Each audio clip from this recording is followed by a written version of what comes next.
Hello everyone. तो class ninth के लिए ठीक है, फिजिक्स के लिए हम एक नया बैच स्टार्ट करने वाले हैं, that is the foundation batch. ठीक है, जिसमें हम एनसीईआरटी के सारे टॉपिक्स और सारे क्वेश्चन तो कवर करेंगे ही करेंगे, और साथ में कुछ नए प्रॉब्लम्स को भी देखेंगे। ठीक है, थोड़ा ट्रिकी प्रॉब्लम्स को भी हम यहाँ पर देखेंगे, जो कि आपके थिंकिंग एबिलिटी को और थोड़ा बिल्डअप करेंगे। ठीक है, जिससे आप आगे कम्पिटिटिव एग्जाम के लिए एक अच्छे तरीके से अपने आप को प्रिपेयर कर सको। ठीक है, तो क्लास नाइन्थ के लिए द फर्स्ट चैप्टर जो आपके पास आता है फिजिक्स में, दैट इज द मोशन। ठीक है, तो सबसे पहले हम बात करेंगे कि व्हाट इज द मोशन। ठीक है, मोशन को डिस्क्राइब कैसे करते हैं। तो अगर मैं आपको एक एग्जांपल के थ्रू समझाना चाहूँ, अगर आपके पास ये एक रोड है, ठीक है, आपके पास ये क्या है, एक रोड है। ठीक है, और ये मान लो कि एक आपके पास बस है, ठीक है, या फिर कोई भी कार आप समझ लो। ठीक है, ये ठीक है, और यहाँ पर दो आदमी बैठे हुए हैं।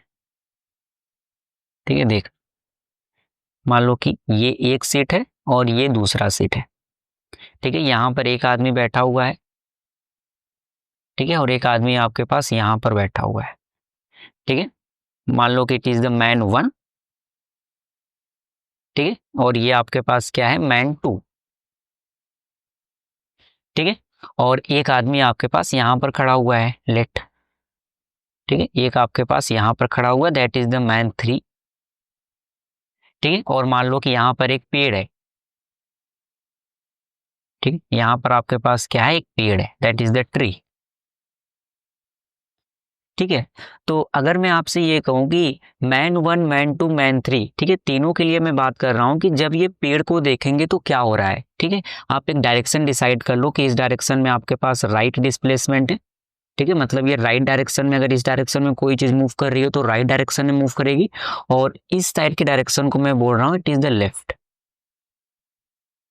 ठीक है, तो फॉर ऑब्जर्व द ट्री। ठीक है, फॉर ऑब्जर्व द ट्री। ठीक है, अगर मैन वन, मैन टू और मैन थ्री अगर तीनों इस पेड़ को देख रहे हैं, ठीक है, ऑब्जर्व द ट्री। ठीक है, तो अगर मैं बात करूं मैन वन के लिए, ठीक है, मैन वन, तो मुझे ये बताओ, जब मैन वन, और ये मान लो कि ये जो आपके पास बस है, ये 5 मीटर पर सेकेंड से आगे की तरफ मूव कर रही है। ठीक है, और ये मैन थ्री जो आपका, ये रेस्ट पर है, ये चुपचाप खड़ा हुआ है। ठीक है, तो आप ये बताओ, जब मैन थ्री इस ट्री को देखेगा, ठीक है, तो इसको क्या कैसे दिखाई देगा ट्री। हाँ, ऑफ कोर्स, क्योंकि ये 5 मीटर पर सेकंड से आगे मूव कर रहा है कार के साथ, तो इसको ऐसा दिखाई देगा कि जो पेड़ है वो इससे दूर जा रहा है, मतलब कि वो लेफ्ट डायरेक्शन में मूव कर रहा है। ठीक है, तो मैन वन को क्या लगेगा कि ट्री मूव टूवर्ड्स लेफ्ट। ठीक, टूवर्ड्स लेफ्ट। ठीक है, सेम कहानी मैन टू के लिए भी होगा। अगर आप मैन टू से पूछोगे तो वो भी सेम आंसर देगा कि ट्री मूव टूवर्ड्स लेफ्ट। ठीक है, टूवर्ड्स लेफ्ट। लेकिन असलियत में क्या हो रहा है, मैन वन और मैन टू दोनों राइट डायरेक्शन में मूव कर रहे हैं। ठीक है, लेकिन उनको ट्री क्या दिखाई दे रहा होगा कि वो पीछे की तरफ मूव कर रहा है। ठीक है, और सेम अगर आप मैन थ्री के लिए बात करोगे, ठीक है, अगर आप मैन थ्री के लिए बात करोगे, तो मैन थ्री के लिए ट्री आगे मूव कर रहा है कि पीछे मूव कर रहा है, मतलब लेफ्ट डायरेक्शन में मूव कर रहा है कि राइट डायरेक्शन मूव कर रहा है। हाँ बिल्कुल, मैन थ्री तो के लिए तो ट्री क्या है, रेस्ट पर है। ठीक है, तो मैन थ्री के लिए जब आप उससे पूछोगे तो वो कहेगा कि ट्री एट रेस्ट। ठीक है, ट्री एट रेस्ट। ये कहानी आई थिंक इसमें कोई प्रॉब्लम नहीं होगी। ठीक है, सिमिलरली अगर आप मैन वन से पूछो कि मैन टू आगे मूव कर रहा है पीछे मूव कर रहा है, मतलब राइट डायरेक्शन मूव कर रहा है कि लेफ्ट डायरेक्शन मूव कर रहा है, तो मैन वन क्या बोलेगा कि मैन टू चुपचाप क्या हुआ है, बैठा हुआ है उसके सामने। ठीक है, तो फॉर मैन वन, ठीक है, फॉर मैन वन, ठीक है, मैन टू एट रेस्ट। ठीक है, और सिमिलरली अगर आप मैन टू से पूछोगे तो वो क्या बोलेगा कि मैन वन रेस्ट पर है। ठीक है, for man two, man one at rest, क्योंकि दोनों जिस कार के अंदर बैठे हुए हैं वो 5 मीटर पर सेकंड से मूव कर रही है, मतलब सेम कार में बैठे हुए हैं सिंपली। ठीक है। लेकिन अगर आप मैन 3 से पूछोगे, ठीक है, लेकिन अगर आप मैन 3 से पूछोगे तो मैन 3 क्या बोलेगा कि मैन 1 और मैन 2 दोनों क्या कर रहे हैं, वो 5 मीटर पर सेकेंड के उसकी तरफ ही आगे बढ़ रहे हैं। ठीक है, और कुछ समय बाद क्या होगा कि मैन 3 को ये क्रॉस कर जाएंगे और कार आपकी आगे निकल जाएगी।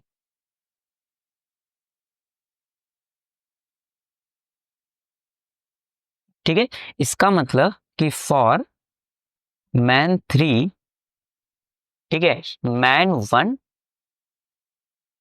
एंड मैन 2, ठीक है, man 1 and man 2 both are move towards right. ठीक है, दोनों राइट डायरेक्शन में क्या कर रहे हैं, मूव कर रहे हैं, है कि नहीं है। और अगर आप मैन 1 और मैन 2 से मैन 3 के लिए पूछोगे तो उसको क्या लगेगा, पहले तो जब ये यहां से यहां मूव कर रहा है तो इसको ऐसा लगेगा कि मैन 3 उसकी उसकी तरफ आ रहा है। ठीक है, और फिर जब ये कार आगे निकल जाएगी तो इनको क्या लगेगा, सेम वही पेड़ वाली कहानी हो जाएगी कि मैन 3 लेफ्ट डायरेक्शन, मतलब उनके पीछे की तरफ क्या कर रहा है, मूव कर रहा है। ठीक है, तो आई थिंक ये कहानी आपको समझ में आई होगी। ठीक है, तो इस पूरे पिक्चर से बस मैं आपको ये समझाना चाह रहा हूं कि आप ये देखो, मैन 1 मैन 2 मैन 3 तीनों के लिए, ठीक है, मैन 1 मैन 2 के लिए तो ये ट्री पीछे की तरफ मूव कर रहा है। ठीक है, लेकिन मैन 3 के लिए यही पेड़ रेस्ट पर है। इसका मतलब कि कोई चीज किस तरफ मूव कर रही है, कितने वेलोसिटी से मूव कर रही है, वो इस चीज पर डिपेंड करता है कि आप कहां पर बैठ करके उस चीज को ऑब्जर्व कर रहे हो। ठीक है, और उसी चीज को बोला जाता है फ्रेम। क्या बोला जाता है, फ्रेम। फ्रेम क्या होता है कि जहां पर बैठ करके आप दूसरे पार्टिकल को ऑब्जर्व करते हो, दूसरे पार्टिकल के मोशन को ऑब्जर्व करते हो, that is known as the frame. तो पूरी कहानी डिपेंड करती है फ्रेम पे। ठीक है, कोई एक चीज एक आदमी के लिए आगे की तरफ मूव कर सकता है, दूसरे आदमी के लिए वही चीज वही पार्टिकल पीछे की तरफ मूव कर सकता है, और किसी थर्ड आदमी के लिए वही पार्टिकल रेस्ट पर भी हो सकता है। ठीक है, तो पूरी कहानी डिपेंड करती है फ्रेम पे। ठीक है, कि आप किस फ्रेम में बैठ करके उस पार्टिकल के मोशन को ऑब्जर्व कर रहे हो। ठीक है, जैसे मैन 1 और मैन 2 किस फ्रेम में बैठे हुए हैं, ये उस फ्रेम में बैठे हुए हैं जो फ्रेम 5 मीटर पर सेकंड से राइट डायरेक्शन में मूव कर रहा है। जबकि मैन 3 क्या है, मैन 3 तो रेस्ट पर है, मतलब मैन 3 ग्राउंड पर खड़ा हुआ है, मतलब मैन 3 ग्राउंड का के फ्रेम में बातें कर रहा है। जबकि मैन 1 और मैन 2 दोनों इस कार के फ्रेम में बात कर रहे हैं। ठीक है, तो पूरी कहानी किस पे डिपेंड करती है, फ्रेम पे। ठीक है, आप फ्रेम चेंज करोगे आपके लिए कहानी चेंज हो जाएगी। ठीक है, तो फ्रेम क्या होता है, इट इज अ प्लेस। ठीक है, it is a place where we sit, we sit, ठीक है, for observe the motion of particles. ठीक है, द मोशन ऑफ पार्टिकल्स। ठीक है, तो ये वो स्थान होता है जहां पर बैठ करके, ठीक है, जहां पर बैठ करके आप दूसरे पार्टिकल के मोशन को ऑब्जर्व करते हैं। ठीक है, it is a place where we sit for observe the motion of particles. ठीक है, आई थिंक आपको समझ में आ गया होगा पूरे फ्रेम की कहानी। ठीक है, अब अब बात करते हैं motion along a straight line. ठीक है, अच्छा, दूसरी बात ये तो आपको समझ में आ गया होगा ना कि जैसे मान लो कि ऐसे आपको मोशन को तो डिराइव करना समझ में आ गया। ठीक है, आगे मूव कर रहा है, पीछे मूव कर रहा है, वो डिपेंड करेगा आप किस फ्रेम पर बैठे हुए। ठीक है, और कोई मोशन कर रहा है कोई बॉडी, वो आपको कैसे पता चलेगा। ठीक है, ठीक है, तो उसके लिए आप क्या करते हो ना, एक रेफरेंस पॉइंट को फिक्स कर देते हो। ठीक है, जैसे मान लो कि ये आपका क्या है, घर है। ठीक है, लेट सपोज ये आपका क्या है, घर है। ठीक है, ये आपका होम है।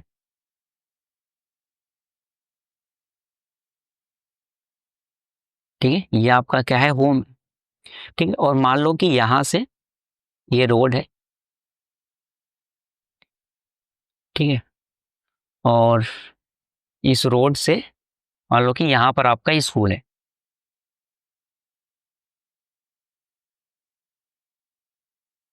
ठीक है, ये आपका क्या है, इट इज, ये आपके पास स्कूल है।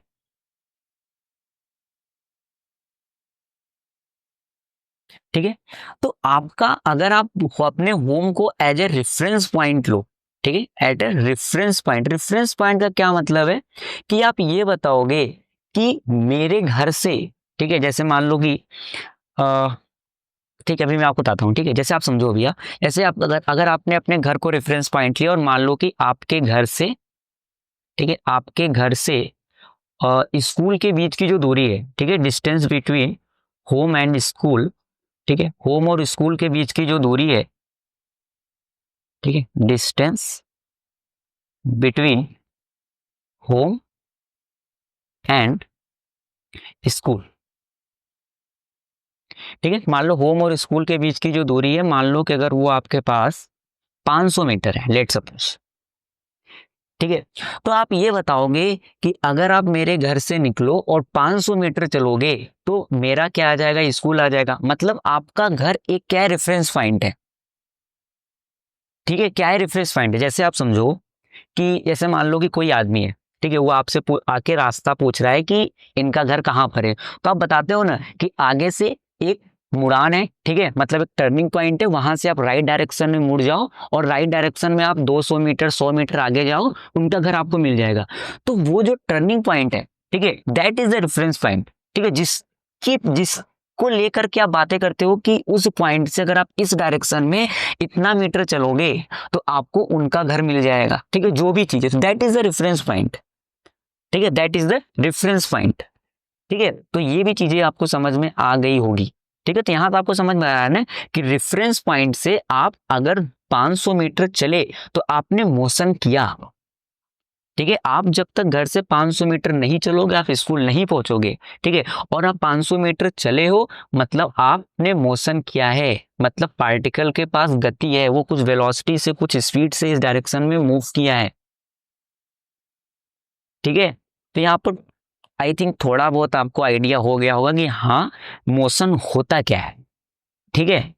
अब अगर मैं बात करूं मोशन अलॉन्ग ए स्ट्रेट लाइन तो आपको और अच्छे तरीके से समझ में आएगा। तो पहली बात आप ये देखो, आपको पता है कि आपके पास 3 कोऑर्डिनेट एक्सिस होती हैं, है ना। आपके पास 3 कोऑर्डिनेट एक्सिस होती हैं। इस डायरेक्शन में जनरली हम वाई एक्सिस लेकर के चलते हैं, ठीक है, और इस डायरेक्शन में हम एक्स एक्सिस को लेकर के चलते हैं, ठीक है, इस डायरेक्शन में हम एक्स एक्सिस को लेकर के चलते हैं, एक्स एक्सिस, ठीक है। और इस डायरेक्शन में आपके पास क्या होता है, जेड एक्सिस, ठीक है, जेड एक्सिस, ठीक है। तो motion along the straight line का क्या मतलब है, स्ट्रेट लाइन का मतलब ये है कि आपके पास जो पार्टिकल होगा वो या तो केवल वाई एक्सिस में मूव करेगा, या तो केवल एक्स एक्सिस में मूव करेगा, या तो केवल जेड एक्सिस में मूव करेगा। मतलब उसका डिस्टेंस या फिर उसका डिस्प्लेसमेंट केवल एक ही कोऑर्डिनेट के अलोंग होगा, चाहे वो एक्स एक्सिस के अबाउट ही मूव करेगा, चाहे वो वाई के अबाउट मूव करेगा, चाहे वो जेड के अबाउट मूव करेगा, क्योंकि आपको एक स्ट्रेट लाइन पाथ में ही पार्टिकल को मूव कराना है, ठीक है, आपको एक स्ट्रेट लाइन पाथ में ही पार्टिकल को मूव कराना है, ठीक है। आई थिंक समझ में आ गया होगा, ठीक है। मतलब अगर कोई पार्टिकल स्ट्रेट लाइन में मूव कर रहा है तो आपके पास ये 3 कोऑर्डिनेट एक्सिस है ना, पार्टिकल आपका एक ही कोऑर्डिनेट एक्सिस में मूव कर रहा होगा, ठीक है। पार्टिकल आपका एक ही कोऑर्डिनेट एक्सिस के अलोंग क्या कर रहा होगा, मूव कर रहा होगा, ठीक है। मैं लिख देता हूं, ठीक है, कि the motion of an object, ठीक है, is said to be straight line, ठीक है, कि वो स्ट्रेट लाइन में मोशन कर रहा है, स्ट्रेट लाइन मोशन, ठीक है, if only one of the one of the 3 coordinate, ठीक है, one of the 3 coordinates specifying, ठीक है, स्पेसिफाइंग द, ठीक है, मैं क्या बोल रहा कि if only one of the three coordinate, मतलब तीनों कोऑर्डिनेट में से केवल एक कोऑर्डिनेट ही बताएगा कि आपका पार्टिकल इतने समय में इतना डिस्टेंस ट्रेवल किया है, ठीक है, specifying the position of the object, ठीक है, changes with time, with time, ठीक है। तब आप कहोगे कि आपका जो पार्टिकल है वो एक स्ट्रेट लाइन में क्या कर रहा है, मूव कर रहा है, ठीक है। जैसे मान लो कि ये मान लो कि ओरिजिन है, ठीक है, ओरिजिन मतलब ये वाला पॉइंट, और मान लो कि मैं पार्टिकल को एक्स एक्सिस में मूव करा रहा हूँ, तो आप केवल एक ही एक्सिस के लॉन्ग मूव करा सकते हो।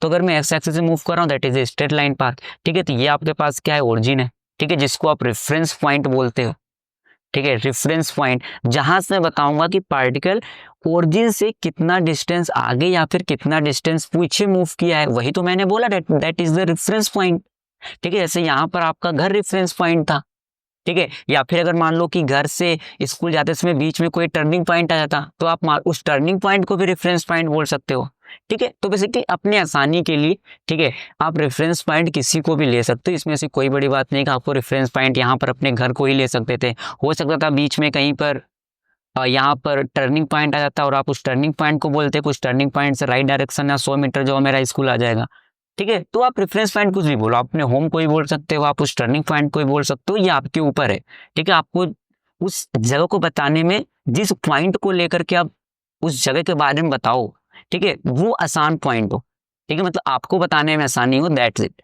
ठीक है। तो आप रेफरेंस पॉइंट किसी को भी ले सकते हो, रेफरेंस पॉइंट में ऐसा कोई नहीं है, ठीक है। तो यहाँ पर ऐसे मान लो कि अगर मैंने ओरिजिन को रेफरेंस पॉइंट ले लिया, ठीक है, तो मैं इसके अबाउट बात करूंगा कि मेरा पार्टिकल कितना आगे या फिर कितना पीछे मूव किया है, ठीक है। तो ऐसे मान लो कि ये ओरिजिन है, यहाँ पर कोई एक पॉइंट है, मान लो कि ए, ठीक है, यहाँ से मान लो ये डिस्टेंस आपके पास है लेट 10 मीटर, ठीक है। फिर मान लो कि यहाँ पर कोई एक पॉइंट है बी, ठीक है, मान लो ये डिस्टेंस, ठीक है, मान लो कि यहाँ से ओरिजिन से मतलब रेफरेंस पॉइंट से ये मान लो कि आपके पास है 50 मीटर,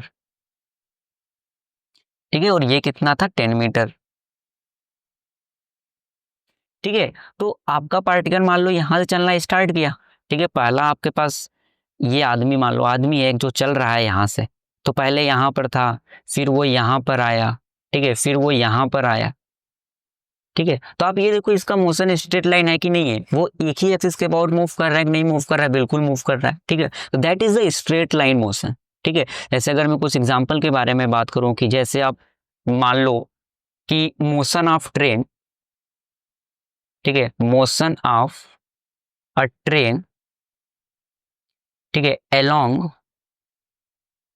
अ स्ट्रेट ट्रैक, ठीक है, बिल्कुल स्ट्रेट अगर ट्रैक है उस पे अगर आपका ट्रेन जा रहा है तो वो भी एक स्ट्रेट लाइन मोशन है, ठीक है। यहाँ पर स्ट्रेट ट्रैक की बात हो रही है, ठीक है, ये नहीं कि ट्रैक में मुड़ान आ गया, ठीक है, that is not the straight line motion, ठीक है। अगर आपका ट्रैक बिल्कुल सीधा है और उस पर ट्रेन जा रही है then it is a straight line motion, ठीक है। या फिर जैसे, ठीक है, या फिर जैसे मान लो कि अ, ये आपके पास ग्राउंड है, ठीक है, दैट इज द ग्राउंड, ठीक है। और मान लो कि आप किसी हाइट से एक पार्टिकल आपका यहाँ से गिर रहा है, साइड से मान लो कि यहाँ से कोई पार्टिकल गिर रहा है, ठीक है, तो ये पार्टिकल बिल्कुल स्ट्रेट लाइन में ऐसे आकर के गिरेगा, ठीक है। मान लो अगर हवा वो अगर आप निगलेक्ट कर दो, ठीक है, क्योंकि अगर हवा चलेगी तो ऑफकोर्स ये थोड़ा सा इधर उधर डाइवर्ट भी होगा, ठीक है। आप एक बिल्कुल अगर एक सिंपल केस एज्यूम करके चलो तो ये बिल्कुल स्ट्रेट गिरना चाहिए, ठीक है। तो अगर ये बिल्कुल स्ट्रेट लाइन में मोशन कर रहा है तो it is also a straight line motion, ठीक है। ये भी आपके पास क्या होगा, स्ट्रेट लाइन मोशन ही होगा, स्ट्रेट लाइन मोशन, ठीक है। तो ये कुछ एग्जांपल हैं, ठीक है, कि स्ट्रेट लाइन मोशन आपके पास क्या होता है, दैट्स इट, ठीक है। अच्छा उसके बाद आपके पास बात आता है डिस्टेंस एंड डिस्प्लेसमेंट, ठीक है, कि डिस्टेंस क्या होता है और डिस्प्लेसमेंट क्या होता है, ठीक है। तो सिंपल आप समझो कि जैसे मान लो कि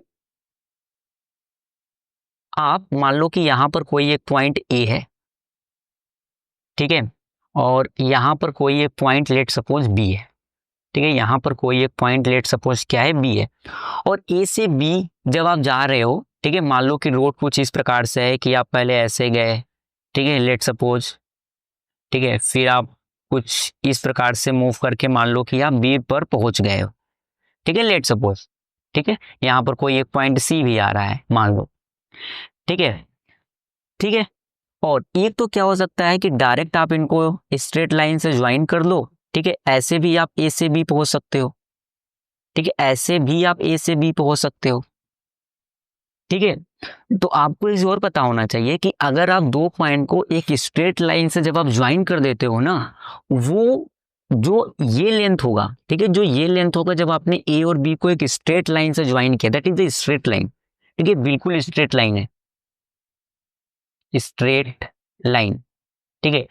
तो जब आप किन्हीं भी दो पॉइंट को स्ट्रेट लाइन से ज्वाइन करते हो ना, that is the shortest possible path, ठीक है। ये जो पाथ है ना, अगर मैं मान लो कि इसको अगर मैं x1 बोल रहा हूं, ठीक है, कि ये जो इनके बीच का डिस्टेंस है दैट इज द x1, तो x1 क्या होगा ना, x1 it is the minimum distance, ठीक है, it is the minimum possible path between A and B, ठीक है, ये ए और बी के बीच का सबसे मिनिमम पॉसिबल पाथ है। अगर आपको ए से बी पर पहुंचना है और आप सबसे कम डिस्टेंस को ट्रेवल करना चाहते हो, तो ये यही रास्ता हो सकता है कि आप इन दोनों पॉइंट को मिलाने वाली स्ट्रेट लाइन के अलॉन्ग अगर आप मूव कर लो, that is the minimum possible path, ठीक है, वो सबसे छोटा रास्ता होगा ए पॉइंट से बी पॉइंट तक पहुंचने में, ठीक है। और एक्चुअल पाथ क्या है ये, कि आप पहले ए से सी पर आओगे फिर सी से बी पर जाओगे, it is the actual path, ठीक है, it is the actual path, ठीक है, एक्चुअल पाथ, ठीक है। तो दिमाग में ये आ रहा होगा कि क्या ए बी एक्चुअल पाथ नहीं हो सकता है, क्या नहीं हो सकता है, क्यों नहीं हो सकता, जैसे अभी आपने इस वाले एग्जांपल में से बात किया, ठीक है, जैसे आपने इस एग्जांपल में बात किया कि ये आपके पास ओ था, ठीक है, ये आपके पास पॉइंट ए था, ये आपके पास बी था, आपने कहा कि ये मेरा 10 मीटर है, ठीक है, और ये मेरा कितना था 50 मीटर था, ये थी, ठीक है, मान लो 50 मीटर है, ठीक है। तो अगर इसके अलॉन्ग मान लो कि आदमी यहां पर था, ठीक है, मान लो कि आपको ओ पॉइंट से, ठीक है, मान लो ए पॉइंट तक पहुंचना है, ठीक है, तो यही पाथ है ना, यही आपके पास एक्चुअल पाथ भी है और यही आपके पास मिनिमम पॉसिबल पाथ भी है ना, क्योंकि ये स्ट्रेट लाइन पाथ है, तो ये मिनिमम पॉसिबल पाथ होगा बिटवीन ओ एंड ए, मतलब ओ पॉइंट से पॉइंट तक पहुंचने में, और यही आपके पास एक्चुअल पाथ भी है, ठीक है। मतलब straight line path actual path हो सकता है, बिल्कुल हो सकता है, अगर आपका पार्टिकल कुछ ऐसे पाथ के लॉन्ग मूव कर रहा है तो, ठीक है, तो डिपेंड करता है बाय द वे, ठीक है, लेकिन अलग अलग वो तो हो सकता है, जैसे मैंने यहाँ पर आपको बताया और आपको समझ में आ रहा होगा, हाँ ऐसा तो होता है, बिल्कुल होता है, ठीक है, कि जैसे मान लो कि आपको दिल्ली से कोलकाता जाना है या फिर कहीं से कहीं भी आपको जाना है, ठीक है, तो आपको समझ में आ रहा होगा, अगर आप ट्रेन से जाओगे या फिर किसी वैन से जाओगे तो आप अलग अलग रोड से जाते हो ना, लेकिन अगर आप एरोप्लेन के थ्रू ट्रेवल करो तो क्या आप सेम डिस्टेंस ट्रेवल करते हो, क्या नहीं, नहीं ट्रेवल करते हो आप अगर मान लो कि आपको दिल्ली से, ठीक है, आपको दिल्ली से मान लो कि जाना है कहाँ, मान लो जाना है बनारस, ठीक है, एक तो आप गए ट्रेन से, ठीक है, या फिर आप जाओ कार से या फिर आप जाओ एरोप्लेन से, ठीक है, जैसे ट्रेन हो गया कार हो गया, ये आपके क्या कैसे जाएंगे, ये जो रोड बना हुआ उस रोड के थ्रू जाएंगे, ठीक है। तो ऑफकोर्स यहाँ पर आपको ज्यादा डिस्टेंस ट्रेवल करना पड़ेगा as compare to the aeroplane, क्योंकि एरोप्लेन आपका सीधे मूव करेगा, ठीक है। तो जो सबसे मिनिमम पॉसिबल पाथ हो सकता है ना, वो एरोप्लेन ही अचीव करा सकता है आपको, ये ट्रेन और कार नहीं करा पाएंगे, ठीक है। मैं इसके बारे में क्यों बात कर रहा हूं कि minimum possible path actual path, इससे क्या होगा, बेसिकली इसी चीज से डिफाइन होता है डिस्टेंस से डिस्प्लेसमेंट। आई थिंक पहले आपको ये समझ में आ गया होगा, आई थिंक, ठीक है, कि सबसे मिनिमम पॉसिबल पाथ क्या होता है। हाँ, अगर मुझे एक जगह से दूसरे जगह पर पहुंचना है तो उन दोनों पॉइंट को आप एक स्ट्रेट लाइन से अगर मैं ज्वाइन कर दूंगा तो मिनिमम पॉसिबल पाथ मेरे लिए बन जाएगी, ठीक है। और अगर आप एक्चुअल डिस्टेंस देखो, रोड से आप मूव करो, जैसे जैसे रोड बना हुआ है that is the actual path. ठीक है, तो जब आप डिस्टेंस और डिस्प्लेसमेंट को डिफाइन करते हो ना, तो डिस्टेंस जब आप डिफाइन करते हो, डिस्टेंस डिस्टेंस तो ये डिफाइन होता है, it is the actual path. ठीक है, it is the actual path travelled by an object. ठीक है, by an object from point A to point B. ठीक है, from point A to point B.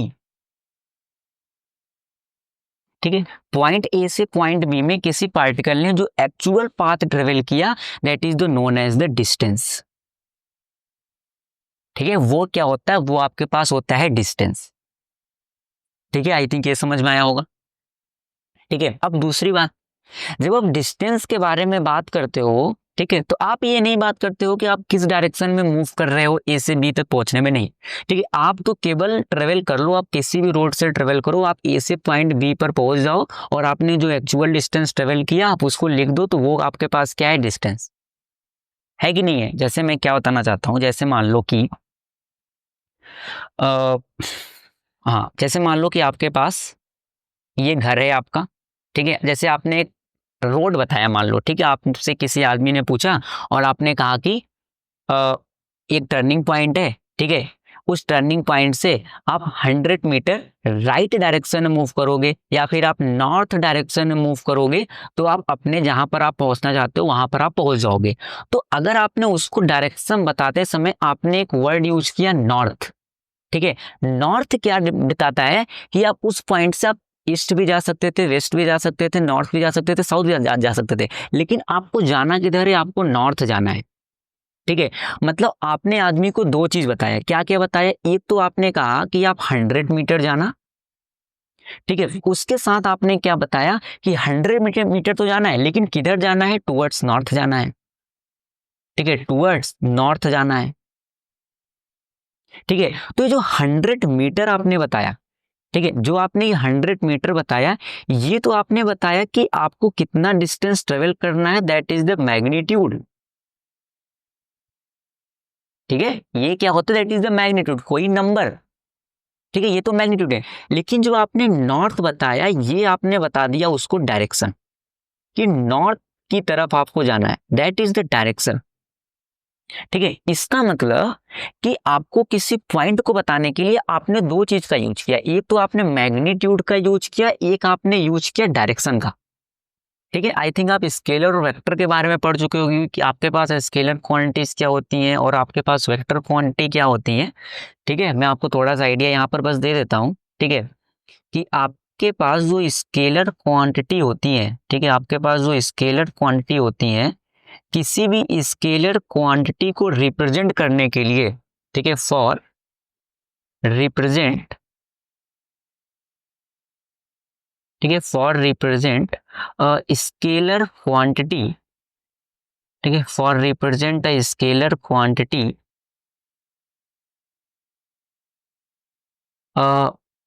We required, ठीक है, for represent scalar quantity require magnitude only required. ठीक है, magnitude only required. ठीक है, मतलब केवल मैग्नीट्यूड की जरूरत होती है किसी भी एक स्केलर क्वांटिटी को रिप्रेजेंट करने के लिए। ठीक है, लेकिन अगर आपके पास वेक्टर क्वांटिटी हो गई, ठीक है, वेक्टर क्वांटिटी, ठीक है, तो वेक्टर क्वांटिटी को रिप्रेजेंट करने के लिए for represent a vector quantity, ठीक है, a vector quantity magnitude, magnitude and direction, and direction both required. ठीक है, बोथ रिक्वायर्ड। ठीक है, तो एक स्केलर क्वांटिटी को रिप्रेजेंट करने के लिए आपको केवल मैग्नीट्यूड की जरूरत पड़ती है, ठीक है, और एक वेक्टर क्वांटिटी को रिप्रेजेंट करने के लिए आपको मैग्नीट्यूड और डायरेक्शन दोनों की जरूरत पड़ती है। तो आपके पास जो डिस्टेंस होता है ना, distance it is a scalar quantity, ठीक है, तो ये आप याद रखना कि आपके पास जो डिस्टेंस है, ठीक है, आपके पास जो डिस्टेंस है, ठीक है, डिस्टेंस इज स्केलर क्वांटिटी, ठीक है, मतलब डिस्टेंस को रिप्रेजेंट करने के लिए आपको किसी भी प्रकार की डायरेक्शन की जरूरत नहीं है, it is a scalar quantity, ठीक है। और इसकी यूनिट क्या होती है, यूनिट मतलब डिस्टेंस को आप लिखते किस में हो, तो इसकी जो स्टैंडर्ड यूनिट है दैट इज द मीटर, ठीक, मीटर, आप इसको एम लिखते हो, ठीक है। और सारी चीजें भी होती हैं, जैसे आप सेंटीमीटर, ठीक है, मिलीमीटर, ये भी लिखा हुआ मिल सकता है, ठीक है, तो आपको पता होना चाहिए, ठीक है, स्टैंडर्ड यूनिट तो आपके पास मीटर ही है, ठीक है, लेकिन सेंटीमीटर और मिलीमीटर भी लिखा हुआ मिल सकता है, ठीक है, जैसे 1 सेंटीमीटर बराबर कितना मीटर होता है, ठीक है, तो 1 सेंटीमीटर में आपके पास 10⁻⁻2 मीटर होता है, और 1 मिलीमीटर में आपके पास 10⁻³ मीटर होता है, ठीक है। कहने का मतलब ये है कि 1 मीटर में आपके पास 100 सेंटीमीटर होता है, ठीक है, और 1 मीटर में आपके पास 1000 मिलीमीटर होता है, ठीक है, तो आप कन्वर्ट इनको कर लेना, ठीक है। और जो स्टैंडर्ड आपको डिस्टेंस को रिप्रेजेंट करना होता है जिस यूनिट में, दैट इज द मीटर, ठीक है। आई थिंक ये आपको समझ में आ गया होगा। दूसरी बात, जो स्केलर क्वांटिटी आपके पास होती है ना, ये कभी नेगेटिव नहीं हो सकती, इट इज ऑलवेज पॉजिटिव, ठीक है, ये हमेशा क्या होगी, पॉजिटिव ही होगी, ठीक है। तो ये भी याद रखना कि डिस्टेंस, ठीक है, distance is always positive, always positive, ये हमेशा पॉजिटिव ही होगा, ठीक है। ऐसा कैसे होगा, अभी मैं इसके बारे में बात करता हूँ, ठीक है। अभी तो बस आप ये देखो कि डिस्टेंस आपके पास क्या होगा, हमेशा पॉजिटिव होगा, जो भी स्केलर क्वांटिटी होती है वो पॉजिटिव ही होती है, ठीक है। उसके बाद अगर मैं बात करूँ डिस्प्लेसमेंट के बारे में, ठीक है, डिस्प्लेसमेंट क्या होता है, डिस्प्लेसमेंट, ठीक है, तो डिस्प्लेसमेंट आपके पास होता है the shortest path, the shortest path, ठीक है, travelled by an object, an object from point A to point B, to point B, ठीक है, दैट इज द डिस्प्लेसमेंट। और शॉर्टेस्ट पाथ क्या होगा, जब आप दोनों पॉइंट को स्ट्रेट लाइन से क्या कर दोगे, ज्वाइन कर दोगे तो, ठीक है। और आपके पास जो डिस्प्लेसमेंट होता है ये एक वेक्टर क्वांटिटी है, ठीक है, क्या है, it is a vector quantity, ठीक है। और इसकी भी जो यूनिट है, ठीक है, यूनिट लिखने से अच्छा आप यहाँ पर क्या लिख दो, SI unit, that is the जो इंटरनेशनली एक्सेप्टेड यूनिट है, that is the SI unit, ठीक है। तो अगर आप एसआई यूनिट लिख दो, ठीक है, तो वो और अच्छा होगा कि इसकी जो एसआई यूनिट है दैट इज ऑल्सो क्या है, मीटर ही है,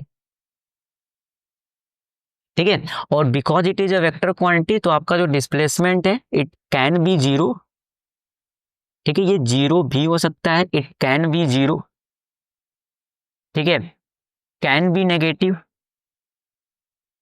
कैन बी नेगेटिव, ठीक है, एंड कैन बी पॉजिटिव, ठीक है, कैन बी पॉजिटिव। तो ये नेगेटिव भी हो सकता है, ये जीरो भी हो सकता है, और ये पॉजिटिव भी हो सकता है।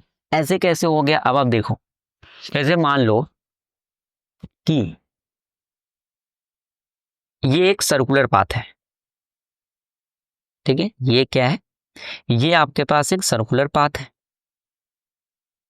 ठीक है, ये एक सर्कल है, ठीक है, जिसकी रेडियस ओडियस आपके पास लेट आर है, ठीक है। मान लो कि यहां पर एक पॉइंट है ए, ठीक है, और मान लो कि यहां पर एक ऑब्जेक्ट है जो कि इस पे मूव करना स्टार्ट किया, ठीक है, और ये सर्कुलर ट्रैक पर मूव करते करते करते करते करते करते करते करते फाइनली इसी पॉइंट पर आकर के क्या हो गया, रुक गया, ठीक है, समझा आपने। मैं क्या कर रहा हूं कि यहां से ये स्टार्ट हुआ और इस सर्कुलर पाथ पे ये मूव करते करते करते करते करते करते करते करते फाइनली यहीं पर आकर के ये फिर से रुक गया।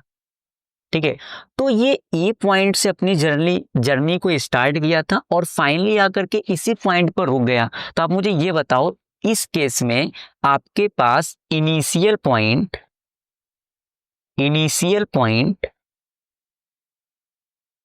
And final point both are same. ठीक है, दोनों क्या है, सेम है। अगर ये दोनों सेम हैं तो क्या इस केस में आपके पास डिस्प्लेसमेंट जीरो नहीं हो गया? क्योंकि डिस्प्लेसमेंट क्या होता है, आपने कहा कि इनिशियल और फाइनल पॉइंट को मिलाने वाली जो पाथ है दैट इज द डिस्प्लेसमेंट, है ना। आपको अगर ए से बी पर पहुंचना है तो it is the initial point. ठीक है, it is the initial point जहां से आपने जर्नी को स्टार्ट करोगे। ठीक है, और बी क्या है, ये वाला पॉइंट क्या, it is the final point. ठीक है, जहां पर आपको फाइनली पहुंचना है। ठीक है, तो अगर आप इन दोनों पॉइंट को एक स्ट्रेट लाइन से ज्वाइन कर दो तो ये जो पाथ होगा, हमने कहा कि वो डिस्प्लेसमेंट होता है।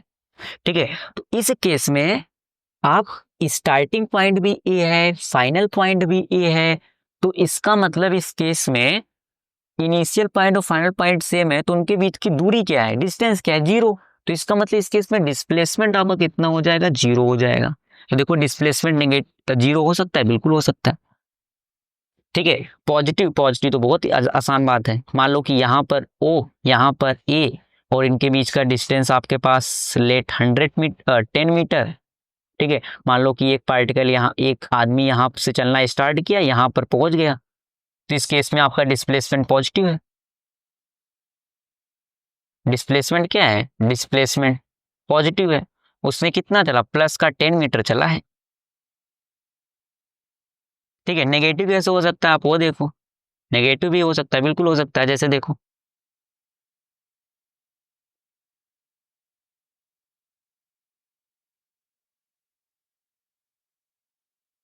ठीक है, देखना, जैसे मान लो कि ये आपके पास O, that is the reference point जिसके अबाउट आप बात करोगे, that is the reference point. ठीक है, that is the reference point. मान लो क्या हुआ कि यहां से आपके पास एक ऑब्जेक्ट था जो कि मूव करना स्टार्ट किया। ठीक है, और यहां पर एक पॉइंट मान लो ए है और यहां पर एक पॉइंट मान लो बी है। ठीक, कोई दिक्कत वाली बात नहीं है। ठीक है, मान लो कि ये डिस्टेंस आपके पास है 60 मीटर। ठीक है, और ये डिस्टेंस मान लो आपके पास है 10 मीटर, लेट सपोज। ठीक है, तो मान लो कि ये यहां से चलना स्टार्ट किया। ठीक है, ये यहां से चलना स्टार्ट किया और ऐसे ऐसे गया। ठीक है, फिर ए पॉइंट पर पहुंचा, फिर इसने पलटी मार ली, मतलब अपोजिट डायरेक्शन में चलना शुरू कर दिया, और फिर ये बी पर आकर के रुक गया यहां पर कंप्लीट। ठीक है, तो आप मुझे ये बताओ इस इनिशियल पॉइंट क्या है, तो आप कहोगे कि ये तो आपके पास इनिशियल पॉइंट है, आपका पार्टिकल यहां से चलना स्टार्ट किया है, it is the initial point. ठीक है, और फाइनल पॉइंट क्या होता है, आपको देखो ये फाइनल पॉइंट है, यहां पर मेरा पार्टिकल फाइनली आकर के रुक गया। ठीक है, तो आप बोलो इनिशियल पॉइंट और फाइनल पॉइंट के बीच का कितना दूरी है, दैट इज द 10 मीटर। लेकिन मैंने कहा कि जो डिस्प्लेसमेंट है, ठीक है, जो आपके पास डिस्प्लेसमेंट है, डिस्प्लेसमेंट, मैंने कहा डिस्प्लेसमेंट एक वेक्टर क्वांटिटी है। क्या है, ये एक वेक्टर क्वांटिटी है। अगर ये वेक्टर क्वांटिटी है तो आपको इसको रिप्रेजेंट करने के लिए आपको मैग्नीट्यूड भी चाहिए। ठीक है, आपको मैग्नीट्यूड भी चाहिए और मैग्नीट्यूड के साथ साथ आपको डायरेक्शन भी चाहिए। सोचो, है कि नहीं। अगर आपको डायरेक्शन चाहिए तो आप देखो, आप कर रहे हो कि ये मेरा पॉइंट ओ है, that is a reference point, ये पॉइंट ए है, ये पॉइंट बी है, तो आपको बताना पड़ेगा ना किस डायरेक्शन में पॉजिटिव डायरेक्शन है, किधर आप नेगेटिव लेकर के चल रहे हो, है कि नहीं है। तो जनरली क्या होता है कि ये आपके पास एक्स एक्सिस आप ऐसे लिखते हो कि it is a positive x axis and it is the negative x axis. अगर मैं मान लो एक्स एक्सिस के लॉन्ग मोशन ले रहा हूँ तो, है कि नहीं है, एक्स एक्सिस नेगेटिव होता है। तो आप कहोगे कि मेरा पार्टिकल जब इधर मूव करेगा तो मैं बोलूंगा कि वो पॉजिटिव डायरेक्शन में मूव कर रहा है, और जब वो इधर मूव करेगा तो मैं वो कहूंगा कि ये नेगेटिव डायरेक्शन में मूव कर रहा है। ठीक है, तो इस केस में आपका जो डिस्प्लेसमेंट होगा, इस वाले केस में डिस्प्लेसमेंट वो आपके पास कितना होगा, माइनस का 10 मीटर। ठीक है, क्या होगा, माइनस का 10 मीटर। ठीक है, इसका मतलब ये नेगेटिव v हो सकता है। ठीक है, और फिर मैंने बोला कि डिस्टेंस हमेशा पॉजिटिव होगा, जैसे यहाँ पर मैंने लिखा डिस्टेंस इज ऑलवेज पॉजिटिव। हाँ, वो हमेशा पॉजिटिव ही होगा, क्यों, क्योंकि वो एक्चुअल पाथ है। ऐसे अगर मैं आपने आपको 3 एग्जांपल दिया था डिस्प्लेसमेंट को, अगर मैं सेम एग्जांपल आपको डिस्टेंस में दूं ना, ठीक है, ये आपके पास एक सर्कुलर पाथ है मान लो, ठीक है, ये रेडियस r है, ये आपके पास पॉइंट ए है जहां से आपका ऑब्जेक्ट मूव करना स्टार्ट किया, और मूव करते करते क्या हुआ कि वो फाइनली फिर यहीं पर आ गया। ठीक है, तो एक्चुअल पाथ क्या है, एक्चुअल पाथ है इस सर्कल का ये सरकमफेरेंस। ठीक है, तो किस अगर एक सर्कल का रेडियस r है, ठीक है, तो इस केस में आपके पास जो डिस्टेंस होगा ना, डिस्टेंस वो क्या होगा, एक्चुअल पाथ क्या है, सरकमफेरेंस ऑफ द सर्कल। ठीक है, सरकमफेरेंस ऑफ सर्कल। ठीक है, और सर्कल के सरकमफेरेंस का लेंथ कितना होता है, it is the 2 pi r. ठीक है, 2 पाई आर। तो इस केस में आपका डिस्टेंस कितना है, 2 पाई आर है। ठीक है, फिर मैंने कहा दूसरा एग्जांपल मैंने लिया कि ये आपके पास पॉइंट ओ है, ये आपके पास पॉइंट ए है, इनके बीच का डिस्टेंस आपके पास लेट सपोज 10 मीटर है। ठीक है, एक आदमी यहां से चलना स्टार्ट किया और यहां पर जाकर के फाइनली रुक गया, तो इस केस में तो यही एक्चुअल पाथ भी है। ठीक है, तो इस केस में अगर मैं डिस्टेंस के बारे में बात करूंगा, ठीक है, तो डिस्टेंस आपके पास 10 मीटर ही होगा। ठीक है, लेकिन जैसे मैंने यहाँ पर जो थर्ड एग्जांपल के लिए बात किया था ना, यहाँ पर, ठीक है, मैं इसको फिर से बना के दिखा देता हूँ, आप देखो। ठीक है, कि ये आपके पास ओरिजिन था, ठीक है, ये आपके पास पॉइंट ए और ये आपके पास पॉइंट बी। ठीक है, मैंने कहा कि यहां से मेरा ऑब्जेक्ट मूव करना स्टार्ट किया, वो ऐसे गया, फिर ए पर उसने पलटी मारी और फिर फाइनली वो कहां पर आ गया, बी पर आ गया। ठीक है, मैंने कहा था कि ये डिस्टेंस आपके पास कितना था, 60 मीटर आई थिंक, हाँ 60 मीटर। ठीक है, ये आपके पास 60 मीटर है और ये आपके पास कितना है, 10 मीटर। ठीक, समझ लो कि ये 60 है और कितना है, 10 है। तो एक्चुअल पाथ क्या है, आप वो देखो, जो एक्चुअल पाथ मेरा पार्टिकल ने ट्रेवल किया वो ये वाला पाथ है, जिसको मैं रेड कलर से रिप्रेजेंट कर रहा हूँ, ये path, that is the actual path. आपको डायरेक्शन की जरूरत नहीं, आप तो बस ये बताओ एक्चुअल पाथ कितना है। आपको देखो, ये मेरे पास है 60, ठीक है, ये लेंथ मेरे पास कितना है, 60 मीटर है। ठीक है, फिर उसके बाद यहां से लेकर के यहां भी जो पार्टिकल ने डिस्टेंस ट्रेवल किया ये फिर से 60 मीटर है। ठीक है, और फिर ये पाथ इसने और ट्रेवल किया यहां से यहां में, जो कि 10 मीटर है। तो जब आप डिस्टेंस के बारे में बात करोगे ना, इस केस में डिस्टेंस कितना है, तो डिस्टेंस आपके पास होगा 60 प्लस 60 और प्लस कितना होगा, 10। तो टोटल कितना होगा, 130 मीटर का डिस्टेंस आपके पार्टिकल ने ट्रेवल किया है। तो डिस्टेंस तो 130 मीटर है, लेकिन डिस्प्लेसमेंट इस केस में कितना है, 10 मीटर है। नेगेटिव साइन इसलिए क्योंकि वो नेगेटिव एक्स एक्सिस में मूव कर रहा है, क्योंकि आपको डायरेक्शन भी दिखाना है। ठीक है, तो आई थिंक आपको डिस्टेंस और डिस्प्लेसमेंट के बारे में तो अच्छा आइडिया लग गया होगा, आई थिंक। ठीक है, कि डिस्टेंस क्या होता है, डिस्प्लेसमेंट क्या होता है, कौन वेक्टर क्वांटिटी है, कौन स्केलर क्वांटिटी है। ठीक है, और अगर मैं इस पे थोड़ा बहुत आपको एग्जांपल भी कराना चाहूँ, ठीक है, डिस्टेंस और डिस्प्लेसमेंट के बारे में, तो वो भी तो आप देख लो। ठीक है, जैसे मान लो कि एक एग्जांपल पहले आप ये लो, कि मान लो कुछ इस प्रकार से आपका पाथ है।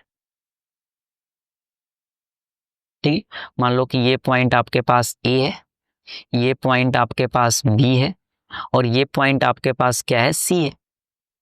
ठीक है, और ये लेंथ आप ले लो, that is the 100 metre.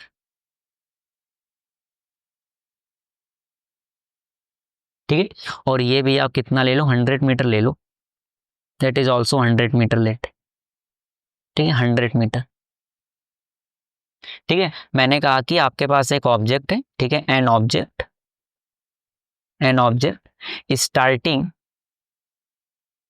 Starting from point A and reach to point C. ठीक है, मतलब एक पार्टिकल है जो कि यहां से चलना स्टार्ट किया और सी पर वो पहुंच गया। मैंने आपसे पूछा कि फाइंड डिस्टेंस एंड डिस्प्लेसमेंट। ठीक है, डिस्प्लेसमेंट ट्रेवल्ड बाई ऑब्जेक्ट। ठीक है, ऑब्जेक्ट ने कितना डिस्टेंस और कितना डिस्प्लेसमेंट ट्रेवल किया। ठीक है, तो सबसे पहले आप डिस्टेंस बता दो कितना होगा। ठीक है, कितना डिस्टेंस हुआ बताओ। एक्चुअल पाथ तो यही है कि पहले वो ए से बी गया और फिर बी से सी है, that is the actual path. ठीक है, तो आप कहोगे ए बी और प्लस कितना बी सी, तो इसका मतलब कितना हो गया ये आपके पास 100 मीटर और प्लस का 100 मीटर। ठीक है, मतलब टोटल आपके पास कितना हो गया 200 मीटर। ठीक है, और अगर आप यहीं पर डिस्प्लेसमेंट के बारे में बात करोगे, ठीक है, अगर आप यहीं पर डिस्प्लेसमेंट के बारे में बात करोगे तो डिस्प्लेसमेंट कितना हुआ, तो आप कहोगे ए और सी को आप एक स्ट्रेट लाइन से ज्वाइन कर दो। ठीक है, that is the minimum path जो कि आपका डिस्प्लेसमेंट होगा। ठीक है, तो आप ज्वाइन करो इनको। ठीक है, लो ये आपके पास path, that is the straight path. ठीक है, ये बिल्कुल आपका स्ट्रेट लाइन है।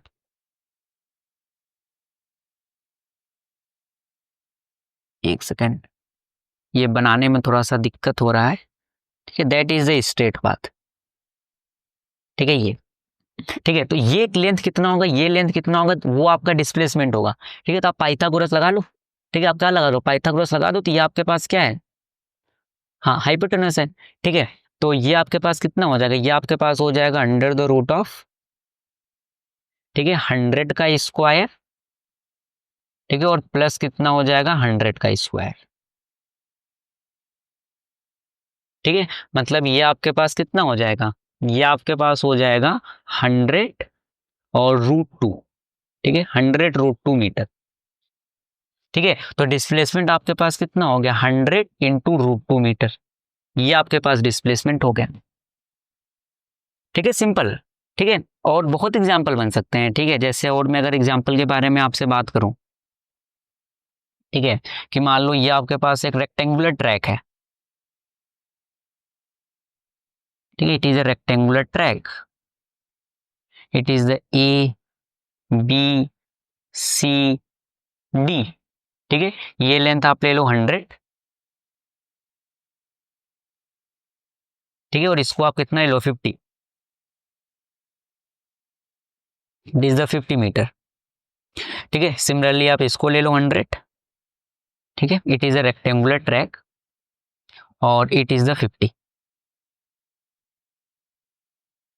ठीक है, तो A B C D, it is a rectangular track. ठीक है, it is a rectangular track.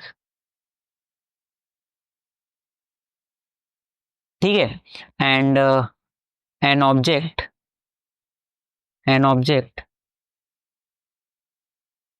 ठीक है start moving from point A. ठीक है, from point A to point D. ठीक है, टू पॉइंट डी कैसे मूव किया, देखना ए से डी मूव करने के बहुत तरीके हैं। ठीक है, ए से डी मूव करने के आपके पास बहुत तरीके हैं। ठीक है, आप ऐसे मूव कर सकते हो। ठीक है, तो आप मान लो पहला पार्टिकल आपका ऐसे गया, फिर ऐसे, फिर ऐसे और फिर ऐसे। ठीक है, मान लो आपका पार्टिकल कुछ इस प्रकार से क्या कर रहा है, ट्रेवल कर रहा है। ठीक है, तो आपसे पूछा again find the distance and displacement. ठीक है, तो आप डिस्टेंस और डिस्प्लेसमेंट बता दो, दैट्स इट। ठीक है, अगर मैं आपसे डिस्टेंस पूछूं कितना होगा और डिस्प्लेसमेंट कितना होगा, डिस्प्लेसमेंट। ठीक है, आई थिंक ये तो आप बता सकते हो अपन। डिस्टेंस आपके पास कितना होता है, आप कहोगे पहले ए से बी जो एक्चुअल पाथ है। ठीक है, A B plus B C और प्लस आपके पास कितना होगा सी डी। तो ये आपके पास कितना हो गया 100 प्लस 50 150 और 100, ये आपके पास हो गया 250 मीटर। ठीक है, और अगर डिस्प्लेसमेंट के लिए बात करूँ तो शॉर्टेस्ट पाथ, ठीक है, ये वाला जो आपके पास है दैट इज द 50 मीटर। ठीक है, और मान लो कि कल को ये अगर आपके पास हो जाता कि, ठीक है, ऐसे मान लो ये आपके पास फर्स्ट है, सेकंड अगर कोई आपसे पूछ लेता कि object start moving from point A and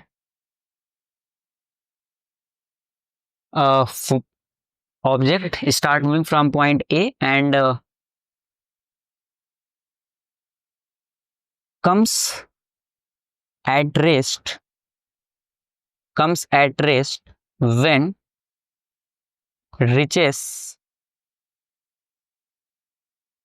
at point A कि आपका जो पार्टिकल है वो पॉइंट ए से स्टार्ट किया मूव करना और ए पर ही आकर के वो रेस्ट पर आ गया। ठीक है, तो इस केस में अगर मैं आपसे डिस्टेंस पूछूं कितना होगा तो क्या बोलोगे, बोलो। हाँ, इस केस में डिस्टेंस कितना होगा, ए से जर्नी स्टार्ट किया और ए पर आकर के फाइनली रुक गया, तो आप कहोगे डिस्टेंस आपके पास होगा A B plus B C plus C D और प्लस ई डी। टोटल आपके पास कितना हो गया, 300 मीटर। ठीक है, और इस केस में अगर आप डिस्प्लेसमेंट के बारे में बात करोगे तो डिस्प्लेसमेंट कितना होगा, 0 होगा, क्योंकि इनिशियल और फाइनल पॉइंट दोनों कितना है, सेम है, तो डिस्प्लेसमेंट कितना होगा, 0 मीटर हो।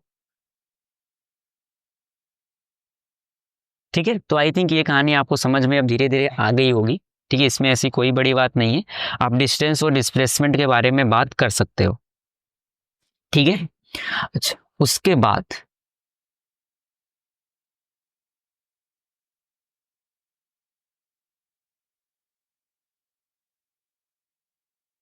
आपके पास आता है next topic, that is the uniform and non uniform motion. ठीक है, अब यूनिफॉर्म और नॉन यूनिफॉर्म मोशन क्या होता है, अब आप उसको समझो।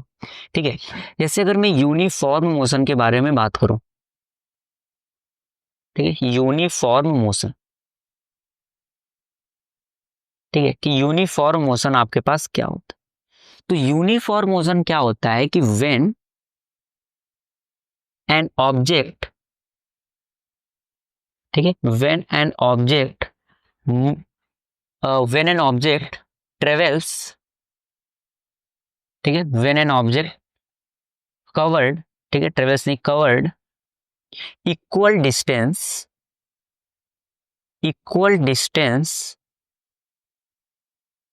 In equal interval of time.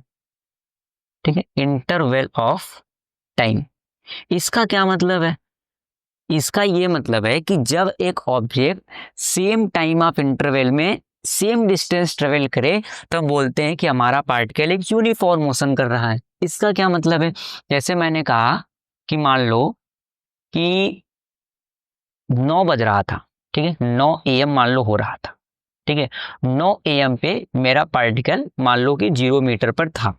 ठीक है, मतलब सिंपली 9 बजे मैंने एक पार्टिकल को देखना स्टार्ट किया तो अभी तो उसकी जर्नी स्टार्ट हुई है सिंपली।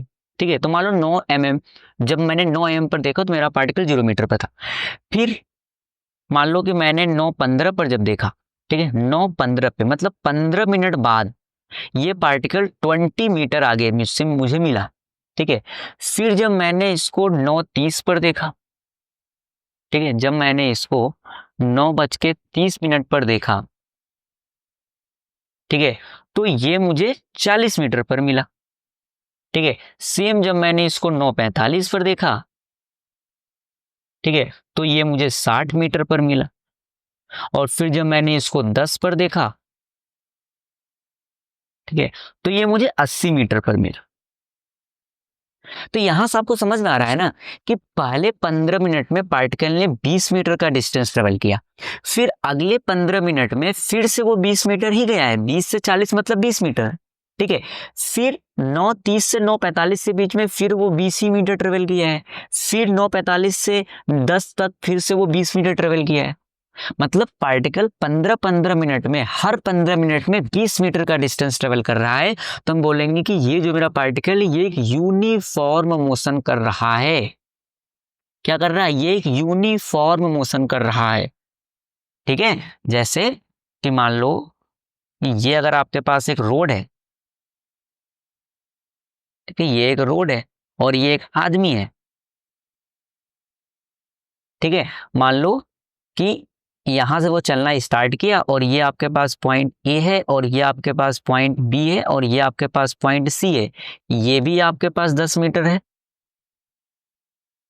ठीक है, और ये भी आपके पास 10 मीटर है और ये भी आपके पास 10 मीटर है, ठीक है। मान लो कि आदमी यहां से चलना स्टार्ट किया, जब ये ए पर पहुंचा, ठीक है, तो मैंने कहा इसको यहां से यहां पहुंचने में, मान लो कि मैंने कहा इसको 30 सेकंड लगा। कितना लगा? 30 सेकंड लगा इसको यहां से यहां पहुंचने में, ठीक है। फिर जब वो ए से बी गया, ठीक है, फिर से उसको 30 ही सेकंड लगे। फिर बी से सी मूव करने में फिर से वो 30 सेकंड उसने लिया, ठीक है। तो आप ये देखो, उसने जब ओ से ए चला तो कितना दूरी चला, आप कहोगे 10 मीटर। मैंने कहा कितना टाइम लगा? हाँ, मैंने कहा कि 30 सेकंड का उसको टाइम लगा। फिर जब वो ए से बी गया, फिर से वो कितना चला? 10 मीटर चला और अगेन फिर से उसको 30 सेकंड का ही टाइम लगा। फिर जब वो बी से सी गया, फिर से उसको 10 मीटर वो चला और फिर से टाइम कितना लगा? 30 सेकंड ही लगा। इसका मतलब सेम टाइम ऑफ इंटरवल में वो इक्वल डिस्टेंस को ट्रेवल कर रहा है, तो हम बोलेंगे कि that is the uniform motion, ठीक है। वो क्या है? वो आपके पास यूनिफॉर्म मोशन आपके पास होता है, ठीक है। सिंपल करने का मतलब यह है कि आपका पार्टिकल एक कांस्टेंट स्पीड से क्या कर रही है? मूव कर रही है, ठीक है। क्या कर रही है आपकी पार्टिकल? एक कांस्टेंट स्पीड से मूव कर रहा है। मतलब अगर आपके पास एक स्ट्रेट लाइन पाथ है, ठीक है, मान लो कि ये आपके पास यहां से पार्टिकल स्टार्ट किया, ये पॉइंट ए है, ये पॉइंट आपके पास बी है, ठीक है, और ये पॉइंट आपके पास सी है, ठीक है। मान लो कि यहां पर आपकी ये कार यहां पर थी जो चलना स्टार्ट की यहाँ पे, तो ये 5 मीटर पर सेकंड से ही मूव कर रही है। जब वो यहां पर भी पहुंची होगी ना ए पर, फिर भी उसकी स्पीड 5 मीटर पर सेकंड है, ठीक है। यहां पर जब वो पहुंची होगी, फिर से वो 5 मीटर पर सेकंड है, ठीक है। जब वो यहां पर पहुंची होगी, फिर से वो 5 मीटर पर सेकंड है। इसका मतलब जब आप यूनिफॉर्म मोशन की बात करते हो, ठीक है, जब आप एक यूनिफॉर्म मोशन की बात करते हो, तो उस केस में क्या होता है? आपका स्पीड कांस्टेंट होता है। सिंपल, आपका स्पीड क्या होता है? कांस्टेंट होता है।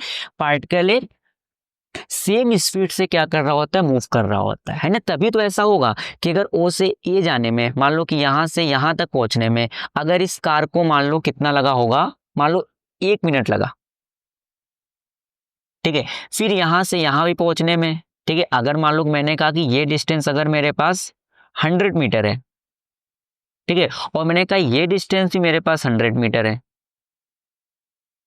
ठीक है, और ये डिस्टेंस भी मेरे पास 100 मीटर है, ठीक है। तो आपको लग रहा होगा ना कि यार अगर कार की स्पीड तो 5 मीटर पर सेकेंड ही रहने वाली है, ठीक है, अगर वो ओ से ए गया 100 मीटर और 5 मीटर पर सेकेंड से अगर उसको 1 मिनट लगा, फिर से 100 मीटर ट्रेवल करने में उसको 1 ही मिनट तो लगेगा क्योंकि स्पीड तो सेम ही है, ठीक है। और फिर बी से सी भी जाने में उसको 1 ही मिनट लगने वाला है क्योंकि फिर से डिस्टेंस सेम है। That is the uniform motion, जिसमें आप एक कांस्टेंट स्पीड से मूव कर रहे होते हो, ठीक है। तो नॉन यूनिफॉर्म मोशन क्या होता है? बिल्कुल जो आप सोच रहे हो वही होता है कि particle same interval of time में इक्वल डिस्टेंस ट्रेवल नहीं करेगा, ठीक है। नॉन यूनिफॉर्म मोशन का क्या मतलब है? Non uniform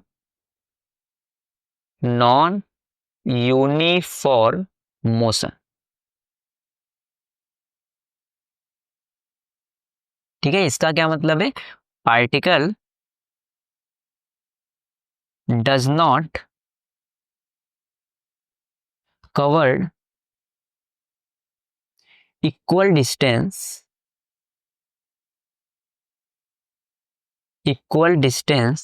in equal time of interval in equal time of interval,